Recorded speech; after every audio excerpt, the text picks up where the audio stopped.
Hello students, एक बार फिर आपका स्वागत है आपके अपने YouTube चैनल एक क्लासेस पर। प्यारे बच्चों, इससे लास्ट वीडियो में हमने आपको क्लास 12th का चैप्टर नंबर 1 संबंध एवं फलन की एक्सरसाइज 1.1 के कुछ क्वेश्चन सॉल्व करा दिए थे।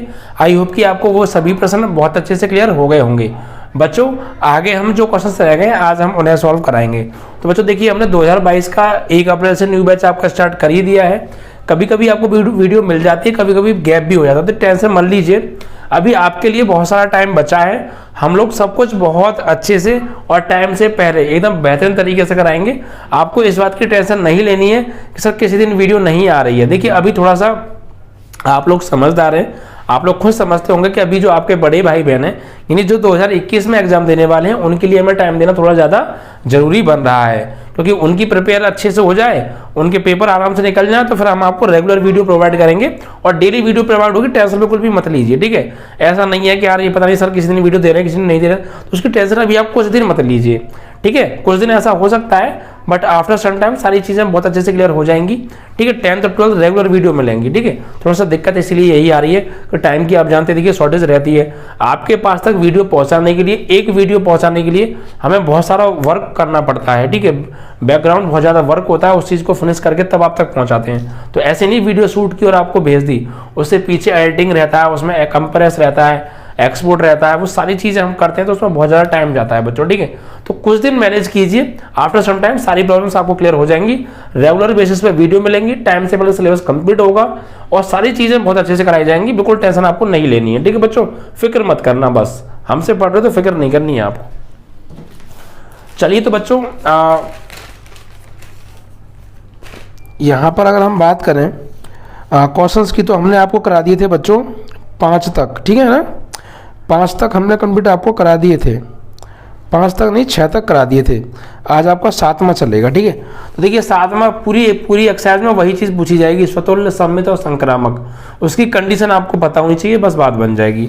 तो देखिए क्वेश्चंस को ध्यान से बहुत ज्यादा पढ़ना है, ठीक है।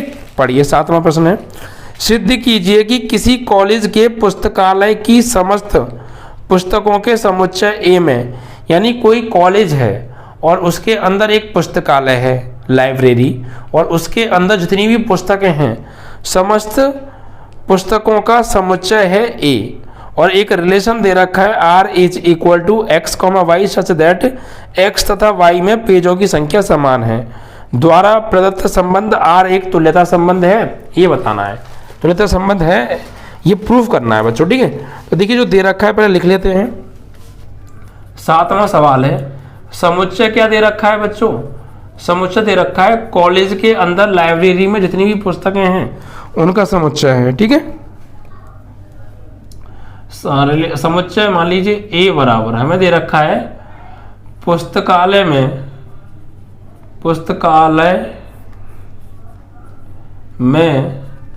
समस्त पुस्तकों का समुच्चय, यानी पुस्तकालय में जितनी भी पुस्तकें है ना, उन सभी का जो है समुच्चय है लाइब्रेरी, ठीक है। और एक रिलेशन दे रखा है कि X comma Y such that X तथा वाई के पेजों की संख्या समान है। रिलेशन क्या दे रखा है? आर बराबर X comma Y such that X और वाई इस प्रकार हैं कि एक्स के पेजों की संख्या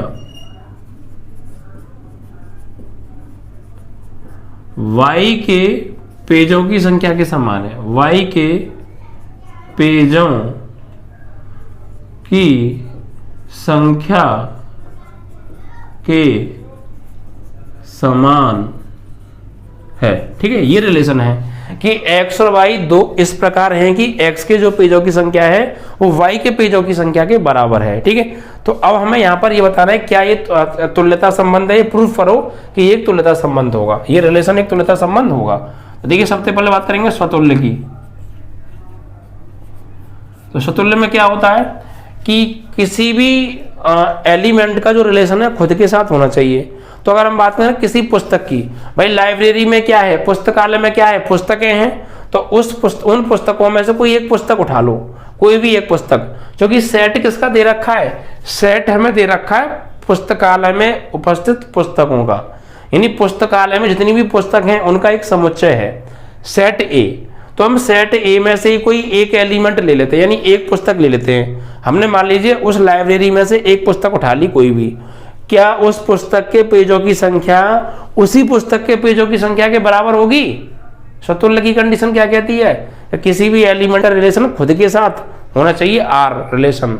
तो अगर हम लाइब्रेरी से एक पुस्तक लेंगे तो उसके अंदर जितने भी पेज होंगे, क्या उस पुस्तक के पेजों की संख्या खुद उसी पुस्तक के पेजों की संख्या के बराबर होगी? ऑफ कोर्स बराबर होगी। भाई अगर कुछ हमने एक किताब उठा ली, उसके अंदर 500 पेज हैं, तो उसके पेजों की संख्या उसी पुस्तक के 500 पेजों की संख्या के बराबर ऑफ कोर्स होगी। उसी के साथ क्यों ले रहे हैं? क्योंकि स्वतुल्य में हम उसी एलिमेंट का उसी के साथ रिलेशन देखते हैं, और रिलेशन क्या है? x के पेजों की संख्या y के पेजों की संख्या के समान है, इसके अकॉर्डिंग चलना है। जो इस नियम का पालन करेगा वो R के अंदर आएगा। ठीक है भाई, तो यहां लिखेंगे प्रत्येक, कोई भी पुस्तक आप उठा लीजिए लाइब्रेरी में से, आप किसी भी पुस्तक को ले लीजिए, हर पुस्तक के पेजों की संख्या खुद की पेजों की संख्या के ऑफ कोर्स बराबर होगी। ठीक है, तो यहां पर लिख देंगे हम for all x belongs to a implies that x, x belongs to r। ठीक है, और आप चाहते हैं यहाँ पे हिंदी भी बना के लिख सकते हैं थोड़ा और समझाने के लिए, सोने में सुहागा का काम करेगी। प्रत्येक पुस्तक के पेजों की संख्या खुद के पेजों की संख्या के समान होगी। जो प्रत्येक पुस्तक है उसके पेजों की संख्या खुद की ही पेजों की संख्या के बराबर होगी। प्रत्येक पुस्तक के पेजों की संख्या उसी पुस्तक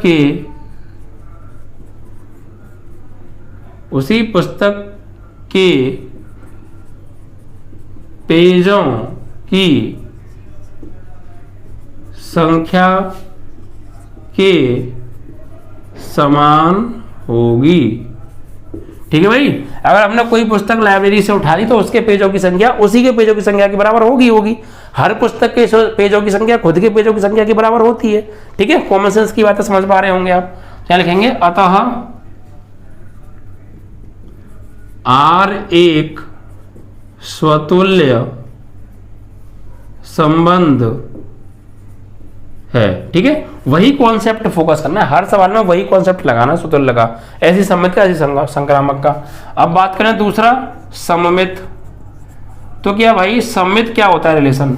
कि अगर मान लीजिए लाइब्रेरी से हमने कोई दो पुस्तक ले ली, कोई भी दो पुस्तक उठा ली रिलेशन में से, तो अगर ये कि एक पुस्तक के पेजों की संख्या दूसरी पुस्तक के पेजों की संख्या के बराबर है तो जरूर फिर दूसरे पेज की पुस्तक की संख्या पहली पुस्तक के पेजों की संख्या के बराबर होगी। भाई कोई दो पुस्तक ले ली हमने और हमें ये क्लियर है कि पहली पुस्तक के पेजों की संख्या दूसरी पुस्तक के पेजों की संख्या के बराबर है, तो फिर पक्का दूसरे पुस्तक के पेजों की संख्या पहली पुस्तक के पेजों की संख्या के भी बराबर होगी भाई, होगी क्यों नहीं होगी। मान लीजिए पहली पुस्तक में 500 पेज हैं और दूसरी पुस्तक में भी 500 पेज हैं, तो दूसरी पुस्तक के पेजों की संख्या पहली पुस्तक के पेजों की संख्या के ऑफ कोर्स बराबर है, होगी या नहीं होगी। तो यहां लिखेंगे फॉर ऑल x, y अगर r के अंदर हैं, यानी x के पेजों की संख्या यदि y के पेजों की संख्या के बराबर है तो y के पेजों की संख्या x के पेजों की संख्या के बराबर भी होगी। लेकिन सबसे पहले इस शर्त का पालन होना बेहद जरूरी है कि x के पेजों की संख्या y के पेजों की संख्या के बराबर होगी, तो फिर जरूर y के पेजों की संख्या x के पेजों की संख्या के बराबर अपने आप हो जाएगी। ठीक है, अगर यही बराबर नहीं हुई तो ये बराबर नहीं होगी। हाँ, अगर ये बराबर है तो पक्का ये भी बराबर होगी। ये अगर रिलेशन में है तो ये होगी रिलेशन में, और यही सम्मित की कंडीशन कहती है। तो यहाँ पे आप ये भी लिख सकते हैं, एक पुस्तक के पेजों की संख्या दूसरी पुस्तक के पेजों की संख्या के समान है, तो जरूर दूसरी पुस्तक के पेजों की संख्या दूसरी पुस्तक के पेजों की संख्या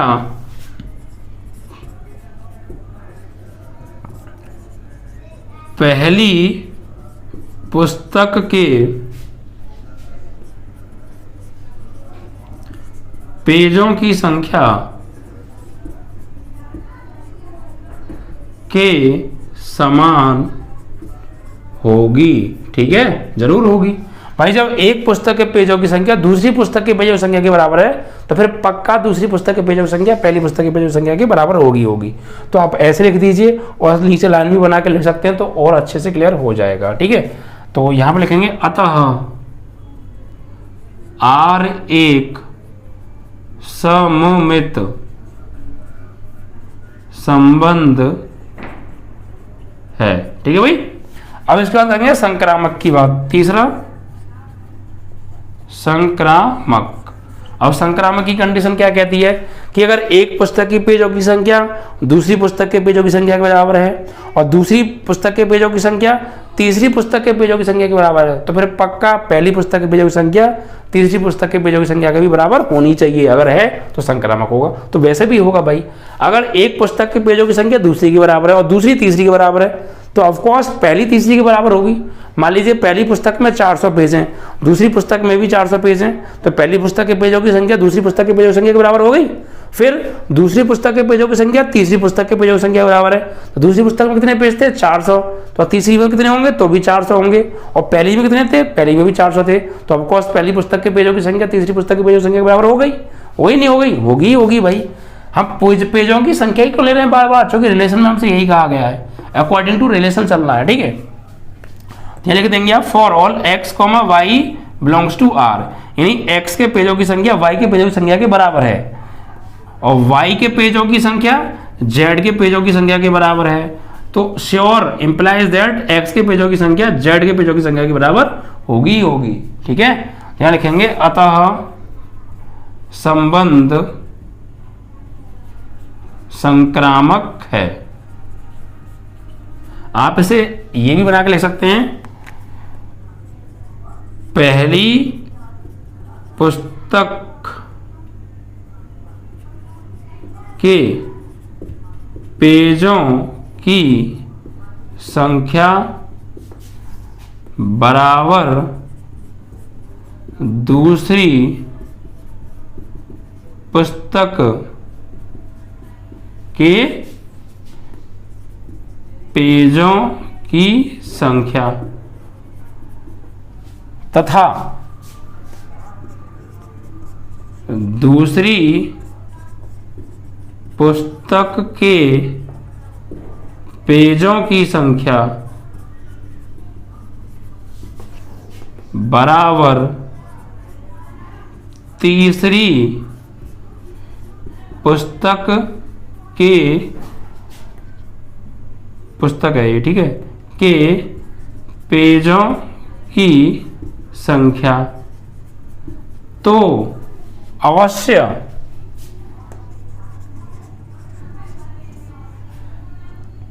पहली पुस्तक के पेजों की संख्या तीसरी पुस्तक के पेजों की संख्या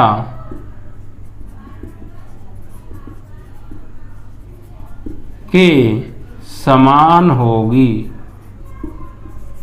ठीक है, इस तरीके से आप ही हिंदी लिखे आएंगे ना तो क्या होगा कि और अच्छा इंप्रेशन पड़ेगा एग्जामिनर पर कि हाँ भाई बच्चों को वाकई में डीपली नॉलेज है। सिर्फ यही नहीं कि रट्टा मार के ये लिख दिया हो, ये भी चीज़ें उसे क्लियर है क्यों बराबर है, उसको बहुत अच्छी तरीके से सेटिस्फाई हमको किया है, तो और अच्छा इंप्रेशन आपका पड़ेगा कॉपी पर और एग्जामिनर नंबर भी आपको अच्छे देगा। ठीक है, तो चीज़ों को जितना अच्छा आप दिखा सको, जितना अच्छा आप समझा सको, उतना अच्छे समझाने की कोशिश किया करो, तो चीज़ें अपने आप क्लियर होती जाएंगी। ठीक है बच्चों, तो इस तरीके से देखिए ये जो रिलेशन है स्वतुल्य भी है, सम्मित भी है और संक्रामक भी है। भाई किसी पुस्तक के पेजों की संख्या उसी पुस्तक के पेजों की संख्या के बराबर होती है, स्वतुल्य है। अगर एक पुस्तक के पेजों की संख्या दूसरी पुस्तक के पेजों की संख्या के बराबर है तो फिर पक्का दूसरी पुस्तक के पेजों की संख्या पहली पुस्तक के पेजों की संख्या के बराबर होगी।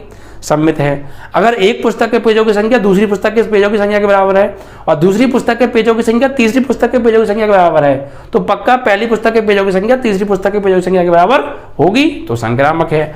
और अगर कोई रिलेशन स्वतुल्य, सम्मित और संक्रामक तीनों होता है तो वह एक तुल्यता संबंध होता है। तो यहाँ लिखेंगे अतः संबंध R एक तुल्यता संबंध है। ठीक है, इस तरीके से आपका ये क्वेश्चन यहाँ पर कंप्लीट होता है। ठीक है, तो चीज बहुत अच्छे से क्लियर हुई, और थोड़ी सी भी दिक्कत आई हो ना तो वीडियो को एक बार रिपीट कर लीजिएगा, और जो मैं बात बता रहा हूँ, जो बोल रहा हूँ, उस पर फोकस पूरा किया कर, तो सारी चीजें बहुत अच्छे से क्लियर हो जाएंगी। ठीक है,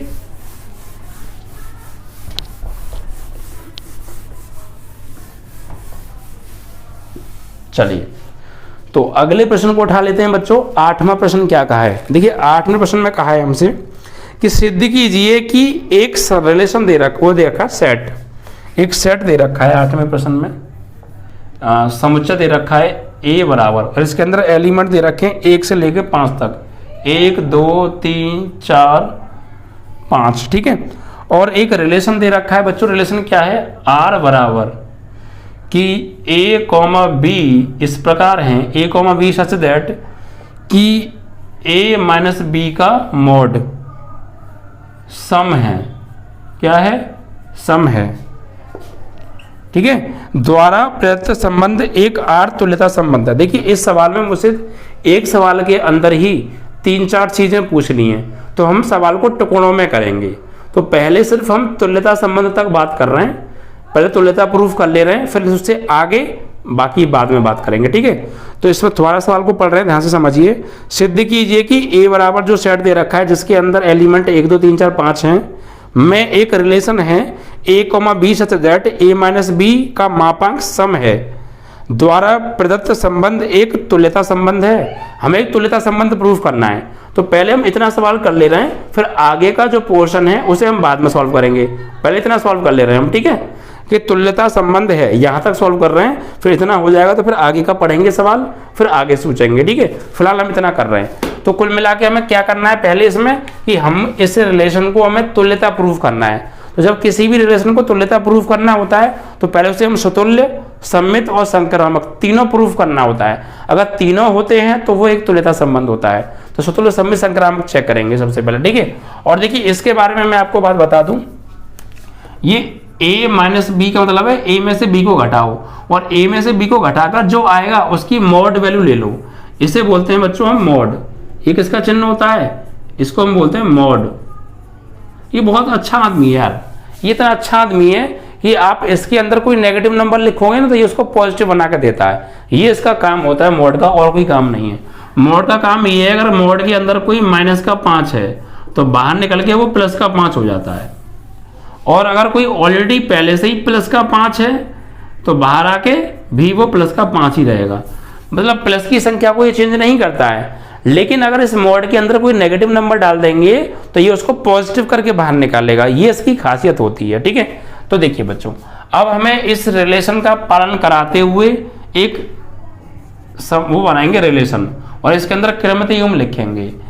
रिलेशन क्या है कि A और B इस प्रकार हैं कि A में से अगर हम B को घटाएंगे तो हमें एक सम संख्या मिलेगी। अगर सम संख्या मिलेगी A में से B को घटा के तो उसको हम इस रिलेशन के अंदर लिखेंगे, अदरवाइज नहीं लिखेंगे। ठीक है, जो इस रिलेशन का पालन करेगा वही इस R के अंदर क्रमित आ सकते हैं, अदरवाइज और कोई नहीं आ सकता है। और A का मान भी सेट A से लेना और B का मान भी सेट A से लेना। ठीक है, तो देखिए अगर मैं A की जगह 1 लूं और B की जगह भी 1 लूं और फिर 1 में से 1 घटाऊं तो क्या आएगा, 0, और 0 का मापांक निकालूंगा तो 0 ही आएगा। और 0 क्या है, एक सम संख्या है। देखिए 0 सम संख्या क्यों है, मैंने आपको ये भी बताया होगा कि 0 सम संख्या नहीं होती है। लेकिन अगर हम परिभाषा की बात करें, परिभाषा के आधार पर 0 सम संख्या होती है। वैसे 0 को सम संख्या के अंदर काउंट नहीं किया जाता है, बट सम संख्या की जो परिभाषा होती है वो यह होती है कि वे संख्याएं जो 2 से पूरी विभाजित हो जाती हैं सम संख्याएं कहलाती हैं। तो 0 2 से पूरी विभाजित हो जाती है 0 टाइम, तो वो एक सम संख्या हुई। तो अकॉर्डिंग टू डेफिनेशन 0 एक सम संख्या है, अदरवाइज वैसे अगर देखा जाए तो 0 सम संख्या नहीं होती है। तो डेफिनेशन के अकॉर्डिंग हम यहाँ पर 0 को लेंगे। ठीक है, तो देखिए इसके अंदर हम 1,1 ले सकते हैं। क्योंकि ए की जगह बल लें और बी की जगह बल लें और 1 में से 1 घटाएं तो 0 आएगा और 0 एक सम संख्या है परिभाषा के आधार पर, ठीक है। ऐसे ही 2,2 भी आ सकता है, क्योंकि 2 में से 2 घटाएंगे 0 आएगा। 3,3 आ सकता है, 4,4 भी आ सकता है, 5,5 भी आ सकता है, ठीक है। ये सब आ सकते हैं क्योंकि ये इस रिलेशन का पालन सबके सब कर रहे हैं। और देखिए क्या आएगा, ऐसी संख्या लेनी है कि ए को बी में से घटाएं तो सम संख्या प्राप्त हो। तो देखिए अगर 1 और 3 को लें तो 1,3 आ सकता है। क्यों लेंगे भाई 1 और 3 कैसे? क्योंकि ए का मान हो गया ये, बी का मान ये। अगर आप ए में से बी घटाएंगे यानी 1 में से घटाएंगे 3 तो -2 आएगा, लेकिन फिर उसकी हमें मॉड वैल्यू भी लेनी है तो इसका मापांक निकालेंगे तो बाहर आके +2 हो जाएगा। और +2 क्या होती है? एक सम संख्या होती है। इसी वजह से 1,3 आ सकता है, क्योंकि 1 - 3 -2 होता है, -2 का मापांक +2 होता है और +2 एक सम संख्या होती है, ठीक है। ऐसे ही 3,1 भी तो आ सकता है, क्योंकि 3 में से 1 घटाएंगे तो 2 आएगा, 2 एक सम संख्या है, ठीक है। ऐसे ही 1,5 भी आ सकता है, क्योंकि 1 में से 5 घटाएंगे तो 4 आएगा माइनस का, लेकिन मापांक उसको प्लस का बना देगा तो एक सम संख्या है। ऐसे ही 5,1 भी आ सकता है, क्योंकि 5 में से 1 घटाएंगे तो 4 एक सम संख्या है, ठीक है। ऐसे ही 2,4 आ सकता है, क्योंकि 2 में से 4 घटाएंगे तो -2, मापांक निकालेंगे तो +2 हो जाएगा, वो एक सम संख्या है। ऐसे ही 4,2 भी आ सकता है, 3,5 भी आ सकता है, 5,3 भी आ सकता है। बस इतने ही आ सकते हैं, क्योंकि ये सबके सब क्रमितीय युग्म इस रिलेशन का पालन कर रहे हैं कि पहली वैल्यू में से दूसरी वैल्यू को घटाएंगे और उसका मापांक निकालेंगे तो जो मिलेगी वो हमें सम संख्या ही मिलेगी, और इस नियम का ये सब पालन कर रहे हैं, ठीक है। अब हम यहाँ पे चेक करेंगे नंबर 1 स्वतुल्य। स्वतुल्य के लिए क्या आएगा, देखिए कोई भी एलिमेंट सेट में से उठाओ और उसका उसी के साथ रिलेशन आर के अंदर होना चाहिए, और ये सभी सेट के अंदर जितने भी एलिमेंट आ रहे हैं अगर वो सभी इस नियम का पालन कर रहे हैं तो संबंध जो है स्वतुल्य होगा ही होगा। तो देखिए अगर हम सेट ए में से 1 लें, 1 सेट ए से बिलोंग कर रहा है, क्योंकि 1 सेट ए के अंदर है तो 1,1 आर के अंदर होना चाहिए। क्या 1,1 आर के अंदर है? अगर 2 सेट ए में है तो 2,2 आर में होना चाहिए है। अगर 3 सेट ए में है तो 3,3 आर में होना चाहिए है। अगर 4 सेट ए में है तो 4,4 आर में होना चाहिए है। अगर 5 सेट ए में है तो 5,4 आर के अंदर हो चाहिए, तो है तो मतलब जितने भी सेट ए के अंदर आ रहे हैं वो सभी एलिमेंट स्वतुल्य की कंडीशन को पूरा कर रहे हैं, ठीक है। तो यहाँ पे लिखेंगे फॉर ऑल, कोई भी एक लिख लो, 1 belongs to A implies that 1,1 belongs to R. 1 जो है सेट ए का एलिमेंट है तो 1,1 आर का क्रमितीय युग्म है, और जितनी भी सेट ए में एलिमेंट आ रहा है उन सभी में ये नियम फॉलो हो रहा है, इसलिए फॉर ऑल लगा दिया। तो आप लिख देंगे अतः आर एक स्वतुल्य संबंध है, ठीक है। दूसरा सममित की बात करेंगे अब। सममित क्या कहता है कि भैया अगर एक संख्या में से दूसरी को घटाएं, सम संख्या मिल रही है तो फिर दूसरी में से पहले को घटाएं तभी सम संख्या मिलनी चाहिए और वो आर के अंदर होनी चाहिए। तो चेक कर लो, सममित में हम आर में से ही उठाते हैं कोई भी एलिमेंट, अगर वो एलिमेंट आर में है तो उसका उल्टा भी आर में मौजूद होना चाहिए, और जितने भी आर के अंदर एलिमेंट आ रहे हैं अगर वो सभी इस नियम का पालन कर रहे हैं तो वह सममित संबंध होता है, और सभी कर रहे हैं गलती से एक भी नहीं कर रहा तो फिर वो सममित नहीं होगा, ध्यान रखिएगा, ठीक है। नहीं के लिए तो एक गलती कर जाए वही काफी है। तो देखो कोई भी उठा लो भाई, 1,3 आर में है तो 3,1 भी आर में हो चाहिए, है तो 1,5 आर में है तो 5,1 भी आर में हो चाहिए, है तो 2,4 है तो 4,2, 3,5 है तो 5,3। तो मतलब जितने भी इसके अंदर आ रहे हैं रिलेशन क्रमितीय में जो आ रहे हैं वो सभी सममित की जो कंडीशन है उसको फॉलो कर रहे हैं। तो यहाँ लिखेंगे फॉर ऑल, किसी एक को उठा के लिख दो, 1,3 बिलोंग्स टू आर। 1,3 आर में है यानी आर नियम का पालन कर रहा है, तो इम्प्लाइज दैट 3,1 भी आर नियम का पालन करेगा ही करेगा, ठीक है। तो यहाँ लिखेंगे अतः आर एक सममित संबंध है, ठीक है। तीसरा चेक करेंगे अब संक्रामक। तो संक्रामक की कंडीशन क्या कहती है कि अगर a, b आर में है, b, c भी आर में है तो a, c भी आर में होना चाहिए। तो चेक कर लो, देखिए 1,5 को अगर हम लें तो 1,5 आर में है, 5,1 आर में है तो फिर 1,1 भी आर में होना चाहिए, है तो ठीक है। और देख लो, एक मान लो इसे, बी मान लो इसे, और बी मान लो इसे, सी मान लो इसे, तो 2,4 आर में है, यानी ए, बी आर में है, और 4,2 आर में है, तो 2,2 भी आर में होना चाहिए, है तो भाई A, B belongs to R, B, C belongs to R, तो ए, सी यानी 2,2 भी आर में होनी चाहिए, तो है तो। और देख लो, किसी को ले सकते हैं, 1,3 belongs to R, 3,1 belongs to R, तो 1,1 है तो। यहाँ पर देखो 3,5 belongs to R, 5,3 belongs to R, तो 3,3 भी आर में होना चाहिए, है तो सभी इस नियम का पालन कर रहे हैं सभी, ठीक है। तो यहाँ लिखेंगे for all 1,5 belongs to R और 5,1 belongs to R implies that 1,1 belongs to R, A, B belongs to R, B, C belongs to R, तो फिर A, C भी belongs to R होना चाहिए, है तो। और जितने भी इस R के अंदर क्रमिक उमार हैं वो सभी इस नियम का पालन कर रहे हैं। तो यहाँ पर लिखेंगे अतः R एक संक्रामक संबंध है, ठीक है। तो ये जो R है सुतुल्य भी है, सममित भी है, संक्रामक भी है। तो हमसे प्रूफ कराया था कि सिद्ध करो ये जो रिलेशन है R, ये एक तुल्यता संबंध होगा। तो वह रिलेशन जो सुतुल्य भी होता है, सममित भी होता है, संक्रामक भी होता है, तो वह एक तुल्यता संबंध भी होता ही होता है। लिखेंगे अतः R संबंध एक तुल्यता संबंध है, ठीक है, ये एक तुल्यता संबंध है। तो ये सवाल का आधा पार्ट कंप्लीट हुआ है जिसमें हमसे इसे तुल्यता प्रूफ कराया था, तो वो तो हमने कर दिया। अब आगे का कुछ पार्ट और है, उसे देख लेते हैं, पढ़ लेते हैं। देखिए आगे अब इसमें कहा था प्रमाणित कीजिए, सत्यापित कीजिए क्या 1,3,5 के सभी अवयव एक दूसरे से संबंधित हैं।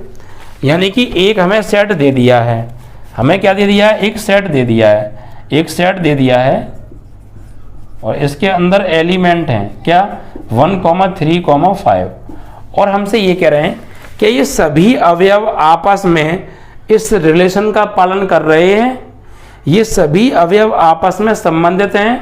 और संबंधित कब होंगे ये आपस में, ये आपस में ही संबंधित रिलेटिव कब होंगे, जब वो इस रिलेशन का पालन कर रहे होंगे। तो 1,3,5 के सभी अवयव एक दूसरे से संबंधित हैं या नहीं, ये बताना है। तो भाई ये संबंधित तब होंगे एक दूसरे से और खुद से जब ये एलिमेंट इस नियम का पालन कर रहे होंगे। कि कोई भी दो एलिमेंट ले लो या कोई भी एक एलिमेंट ले लो, अगर इस एलिमेंट को खुद से ही घटाओगे, 1 को 1 से ही घटाओगे तो हमें एक सम संख्या मिलेगी। तो 1 जो है इस संबंध का पालन कर रहा है, तो 1 ये जो है खुद से रिलेटिव है। ऐसी 1,3 को ले लो, भाई 1, आपस में ना संबंधित करना है मुझे, तो खुद के साथ भी संबंधित कर सकता हूँ, 1 का 1 के साथ, 3 का 3 के साथ, 5 का 5 के साथ। फिर एक दूसरे से भी कर सकता हूँ, 1 का 3 के साथ, 3 का 1 के साथ, 1 का 5 के साथ, 5 का 1 के साथ, 3 का 5 के साथ, 5 का 3 के साथ। तो आपस में ये रिलेटिव हैं या नहीं है, आपस में ये संबंधित हैं या नहीं है, ये हमें बताना है। तो ये आपस में संबंधित तब माने जाएंगे जब ये इस संबंध का पालन करेंगे। तो देखिए ये इस संबंध का पालन कर रहे हैं। देखो अगर मैं 1 को 1 में से ही घटाऊं तो क्या मिलेगी, सम संख्या मिलेगी, और सम संख्या मिलनी चाहिए, तो इस नियम का पालन हो रहा है। 3 में से 3 घटाऊं सम मिलेगी, 5 में से 5 घटाऊं सम मिलेगी। अब एक दूसरे को ले लेते हैं, 1 में से 3 घटाऊंगा और उसका -2 मिलेगा, और -2 की मापांक वैल्यू निकालूंगा तो एक सम संख्या है। 3 में से 5 घटाऊंगा तब भी सम मिलेगा, 1 में से 5 घटाऊंगा तब भी सम मिलेगा, 5 में से 1 घटाऊंगा तब भी सम मिलेगा, 5 में से 3 घटाऊंगा तब भी सम मिलेगा। यानी ये सभी अवयव आपस में आर संबंधित हैं। वरना आप यहाँ पर लिख के भी दिखा सकते हैं, यहाँ पर इस तरीके से कि 1 - 1 इज इक्वल टू सम संख्या, 3 - 3 इज इक्वल टू सम संख्या, 5 - 5 इज इक्वल टू सम संख्या। ऐसे ही 1,3 is equal 1 - 3 is equal to सम संख्या, और इनकी मॉड वैल्यू और ले लेनी है, ठीक है। इधर आ जाओ, ऐसे ही 1 - 5 इज इक्वल टू सम संख्या, और 3,5 3,1 3 - 1 3 - 1 इज इक्वल टू सम संख्या, 3 माइनस 5 इज इक्वल टू सम संख्या, 5 माइनस 3 इज इक्वल टू सम संख्या। तो ये सभी आपस में इस नियम का पालन करना है। तो ये सभी एलिमेंट आपस से संबंधित है। तो यहां पे लिखेंगे यस, हाँ, समुच्चय 1, 3, 5 1, 3, 5 के सभी अवयव आपस में संबंधित हैं। ठीक है, ये सभी आपस में संबंधित हैं, क्योंकि एक एलिमेंट में से खुद को घटाएंगे तब भी सम मिलेगी और एक दूसरे में से घटाएंगे तब भी सम मिल रही है हर बार। ठीक है, तो ये आधा पार्ट और कंप्लीट हो गया। अभी और कुछ पूछा है। अब ये पूछा है कि 1, 3, 5 एक दूसरे से संबंधित हैं, तो संबंधित हैं, ये हमने बता दिया। फिर आगे पूछा है समुच्चय 2, 4 के सभी अवयव एक दूसरे से संबंधित हैं। तो समुच्चय एक और दे रखा है, अब एक और समुच्चय दे रखा है। यहाँ पर देखिए एक और समुच्चय दे रखा है। इसमें 3 चीज पूछी थी। एक तो ये स्वतुल्य पूछा था, एक चीज, दूसरी चीज हमसे ये पूछी थी, और तीसरी चीज अब हमसे ये पूछ रहा है। क्या पूछ रहा है कि एक समुच्चय दे रखा है, उसके अंदर एलिमेंट है 2, 4, क्या ये आपस में संबंधित हैं? क्योंकि 2 में से 2 को घटाएंगे सम संख्या मिलेगी, 4 में से 4 घटाएंगे सम संख्या मिलेगी, 2 में से 4 घटाएंगे और उसकी मॉड वैल्यू लेंगे तो भी सम संख्या मिलेगी, 4 में से 2 घटाएंगे तब भी सम संख्या मिलेगी। यानी ये सभी आपस में संबंधित हैं इस आर नियम से।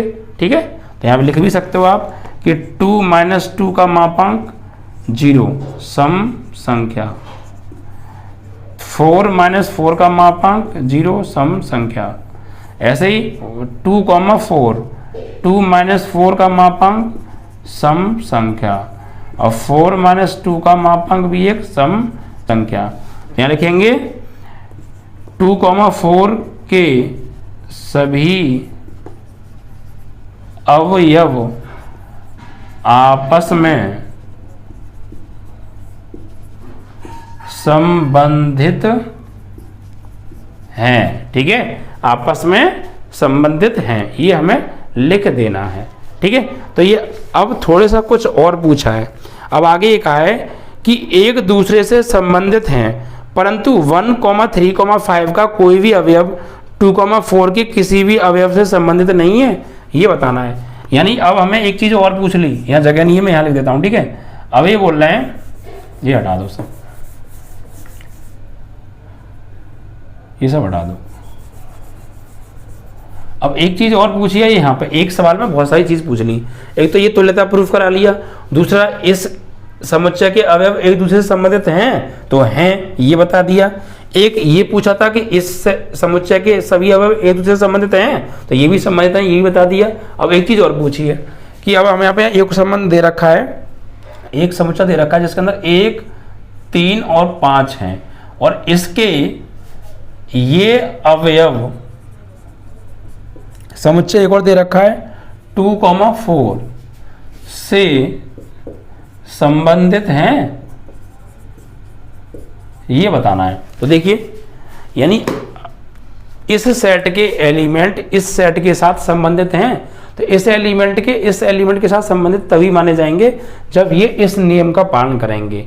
ठीक है, तो देखिए अगर हम a का मान ले लें, ये तो मान लीजिए a के मान है और ये b का मान है। अगर हम a का मान लें 1 और b का मान लें 2, तो 1 में से 2 हटाएंगे तो क्या मिलेगा? 1 माइनस 2 सम संख्या नहीं मिलेगी, तो इस नियम का पालन नहीं कर रहा है। तो 1 और 2 को लेंगे तो सम संख्या नहीं मिल रही है, क्योंकि विषम संख्या आएगी निकल के।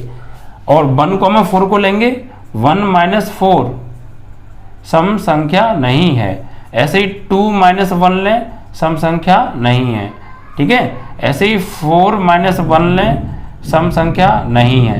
ऐसे 3, 2 लेंगे, 3 में से 2 घटाओगे सम नहीं मिलेगी, 2 में से 3 घटाओगे सम नहीं मिलेगी, 2 में से 4 घटाओगे सम, 3 में से 4 घटाओगे सम नहीं मिलेगी, 4 में से 3 घटाओगे सम नहीं मिलेगी, 5 में से 2 घटाओगे सम नहीं मिलेगी, 2 में से 5 घटाओगे सम नहीं मिलेगी, 5 में से 4 घटाओगे सम नहीं मिलेगी, 4 में से 5 घटाओगे सम नहीं मिलेगी। आप इसमें संबंधित है नहीं, इस नियम का पालन कर ही नहीं रहे, लिख देंगे आदि। ठीक है, तो लिखेंगे 1, 3, 5 के का कोई भी अवयव 2,4 से संबंधित नहीं है। ठीक है, ये लाइन आपको लिख देनी है। क्योंकि देखो हम इस एक एलिमेंट इसका लें, एक एलिमेंट इसका लें और फिर इसको घटाएं तो सम संख्या मिल ही नहीं रही है, इस रिलेशन का पालन हो ही नहीं रहा है, तो यह एक सम संख्या नहीं है। और ऐसे ही सभी एलिमेंटों को चेक किया तो किसी में भी किसी को साथ घटा के सम संख्या नहीं मिल रही थी, तो ये एक दूसरे से संबंधित नहीं है, आपको ये लिख देना है। ठीक है, अब और क्या पूछा है, सिर्फ इतना ही पूछा था भाई। तो इस एक सवाल में यार 5-6 चीज़ें पूछ ली हमसे। ठीक है, एक तो हमसे प्रूफ करा लिया कि ये सेट है और ये रिलेशन है, और क्या ये तुल्यता है, तो तुल्यता है। फिर हमें ये सेट दे दिया कि इसी सेट के एलिमेंट आपस में संबंधित हैं, तो हैं, क्योंकि एक एलिमेंट को खुद में से घटाओ तब भी सम मिल रही है, एक दूसरे में से घटाओ तब भी सम मिल रही है। फिर हमें एक सेट और दे दिया 2,4 अवयव हैं, क्या इसके एलिमेंट खुद से संबंधित हैं, तो ये भी संबंधित हैं, क्योंकि खुद एलिमेंट में से घटाएंगे तब भी सम मिलेगी, एक दूसरे में से घटाएंगे तब भी सम मिल रही है। फिर हमें एक सेट और दे दिया, 2 सेट और दे दिए, क्या ये सेट इस सेट के अवयवों से संबंधित है, तो नहीं है, क्योंकि एक सेट इसमें से लें एक अवयव उसमें से लें और घटाएं तो सम संख्या मिल ही नहीं रही है, और ये किसी भी एलिमेंट में सम संख्या नहीं मिल रही है, तो ये आपस में ये समुच्चय इस समुच्चय के अवयव से संबंधित नहीं है। तो इतनी बातें हमसे इसमें पूछी थी। आई होप कि आपको सारी चीज़ें बहुत अच्छे से क्लियर हो गई होंगी। अगर फिर भी थोड़ी सी दिक्कत आई हो तो वीडियो को एक बार रिपीट कर लीजिएगा और ज़्यादा से ज़्यादा शेयर कर दीजिएगा बच्चों, लाइक कर दीजिएगा। ठीक है बच्चों, ज़्यादा से ज़्यादा अपने साथियों को जोड़िए। यहाँ बहुत कम रुपए में बहुत बेहतरीन और बूस्टर तैयारी आपको कराई जा रही है। ठीक है, सिर्फ 400 रुपये पूरे साल की फीस है यार, एक भी रुपया पे नहीं करना है, पूरे साल पढ़ाने वाला हूँ, ऐसे ही पसीना बहाने वाला हूँ, नोट्स देने वाला हूँ, प्रैक्टिस सेट्स पेपर देने वाला हूँ, मॉडल पेपर देने वाला हूँ, इंपॉर्टेंट क्वेश्चंस देने वाला हूँ। एकदम जैसे फौजी लड़ने जाता ना बॉर्डर पे, तो घर वाले तैयार करके भेजते हैं, ऐसे तैयार करके भेजूंगा बच्चों। ठीक है, बस मेहनत मेरे साथ करिएगा, मैथ में 2022 में 90+ ही दिला के रहूँगा। ठीक है, चलिए, जय हिंद, जय भारत।